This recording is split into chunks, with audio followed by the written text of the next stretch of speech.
Welcome to the deep dive. Today we're looking at a blueprint, really, but not for a building. It's for, well, for character. Exactly. We've pulled from all over philosophers, modern business leaders, even champions like Muhammad Ali. And the mission here is to kind of extract the core architecture of a life that's not just successful, but genuinely effective. An effective life, yeah. Yeah. And it's all built from the inside out. We're breaking it down into three foundational pillars: will, understanding, and authentic action. So if success is this big, magnificent structure, we have to start with the foundation. And that foundation, according to these sources, is just pure will, the power to persist. And that means you have to start by completely reframing how you even think about setbacks. Simon Sinek has a definition here that is just, it's critical. Okay. He says failure is not an economic condition, it's a psychological surrender. Right. So it's not when the money runs out. Not at all. It's the moment you accept your circumstances as fixed, the moment you give up the fight. That's a huge shift because it puts all the power back in your hands. If failure is just a choice to surrender, then the fight is always internal. It is. And this connects directly to what you see in the greatest champions. Muhammad Ali, for example, he always talked about skill and will. You need both, obviously. You need both. But he insisted, and this is key, that the will must dominate the skill. Dominate it. Yeah. Skill is just the potential. Will is what activates it, especially when things get tough. That's so true. I mean, you can spend years, decades honing a skill, but if a crisis hits and you don't have that determination, that skill just, Yeah. it sits on the shelf. It's just dormant potential, exactly. And the sources call this state an indomitable will. It's a will that recognizes only one real limitation: Death. death itself. Anything short of that is just a constraint on your options, not on your will to keep going. The power is in deciding to go one more round. It's the refusal to throw in the towel. Which brings us back to Sinek and this attitude shift he talks about. When an obstacle shows up, you have a choice in how you see it. The obstacle itself is neutral. It's just a thing, a wall, a problem. Sinek says the real fun is in figuring out how to get over it or around it. And that changes everything. It turns what could be drudgery into, like, a creative puzzle. Oh, this is interesting. How do I solve this? You're not a victim of the obstacle. You're a player in the game. And that attitude is what keeps you going long enough for your skills to actually matter. But will, as powerful as it is, can't be the only thing, right? Otherwise it just becomes, I don't know, destructive stubbornness. Blind determination, yeah. You just run straight into a brick wall over and over. You need a framework to guide it. And that brings us to the second pillar: understanding. So how do you direct that energy wisely? Well, Peter Drucker gives us a fantastic lesson here, and it comes from, of all places, public relations. That's not what I would have expected. I know, right? But his point is that real communication isn't about broadcasting how great you are. It's not about shouting your virtues. It's about listening. It's about deep listening. It's about first understanding the problems and the attitudes of the people you want to reach. So your success becomes an act of relevance. I mean, if you don't understand the world you're operating in, your brilliant strategy is basically useless because it has no context. It's contextually blind, a great way to put it. And that requires looking outward. But you have to balance that with an equally intense scrutiny inward. And that's Confucius. That's Confucius. He gives us the parallel discipline. Attack the evil within yourself rather than attacking the evil in others. Oof. That's a tough one, especially today. It's so much easier to point out the flaws in everyone and everything else. It is. But if you don't do that honest internal audit first, your will loses its moral authority. You need that self-scrutiny to make sure your determination is pointed in the right direction. But how do you balance that? I mean, you can't just navel gaze forever. There are real external problems that need action. The idea is that the internal work makes the external action effective. When you know your own blind spots, you can act with more clarity.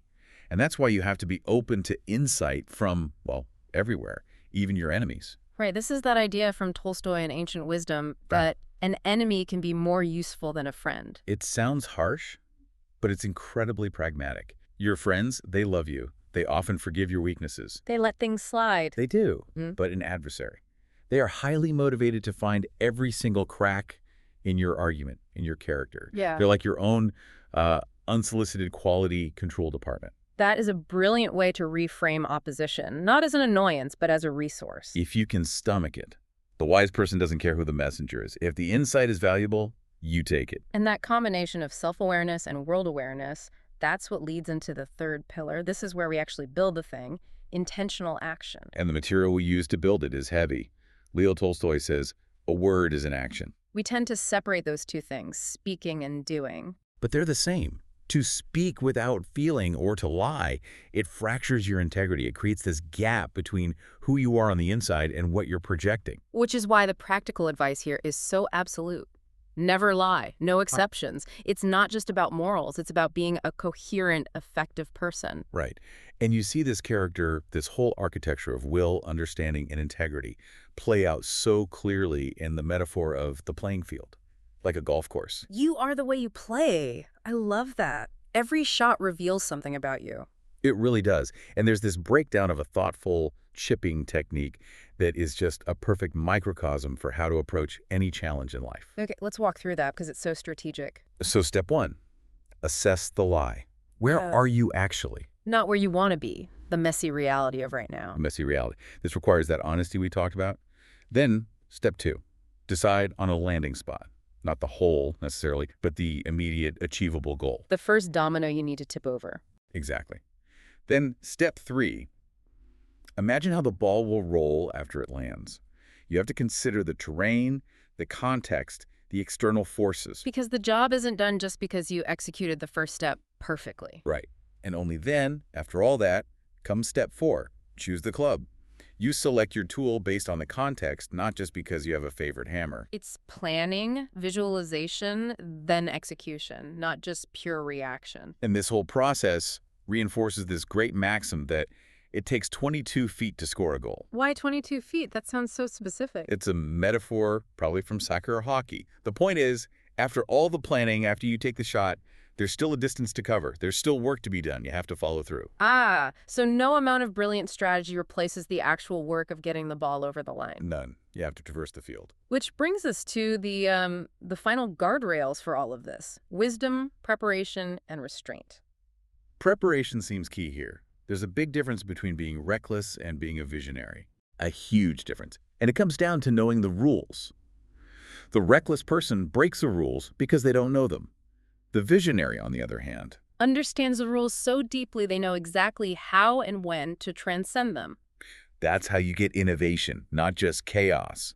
And this is where we get that powerful lantern metaphor. Right. The tools and techniques, those are just the lantern, the vessel. They're interchangeable. You can have the fanciest lantern in the world, but what really matters is the light inside it. The light within. That's the understanding, the insight, the vision. Without that, you're just stumbling around in the dark with expensive equipment. Exactly. And this wisdom applies to everything, even the most basic parts of life. Michael Pollan's advice on eating is a perfect example. Eat food, not too much, mostly plants. It sounds so simple. Deceptively simple. But it demands everything we've been talking about. Eat food requires awareness. Not too much requires restraint and moderation. Mostly plants guides your choices. It's a whole philosophy for intentional living in just 7 words. It is. And the element that holds this entire architecture together, the mortar for all these quicks, is just continuous lifelong learning. It has to be. Because that's what keeps you humble. Yeah, it delivers that incredible paradox. The more you really learn, the more you realize how little you actually know. And that's not discouraging, it's liberating. It keeps you open to new ideas, to hearing difficult truths, even from your adversaries. It keeps you curious instead of certain. It reminds you there's always another level. It's the fuel that keeps that indomitable will burning. So to pull this all together, the championship mindset isn't just about wanting to win. It's about deliberately building the structure of character. It is. You need that unbreakable will. But it has to be directed by a deep understanding of yourself and the world. And then it has to be executed with integrity. And you have to find the fun in it. Find the challenge in getting over the obstacles. You are the way you play. By focusing on these elements, you build a self that can not only achieve success, but, sustain it. So this whole deep dive has really hinged on honest scrutiny and humility, on being open to difficult truths. So we want to leave you with a final thought to carry forward. Go for it. If friends often pardon your weaknesses while your enemies are eager to highlight them, consider the value in actively seeking out those critical perspectives. How can you intentionally leverage the harsh insight offered by your adversaries and turn their opposition into your most essential teaching tool on the path to mastery? Food for thought indeed. Thank you for joining us for this deep dive into the architecture of character. We'll see you next time.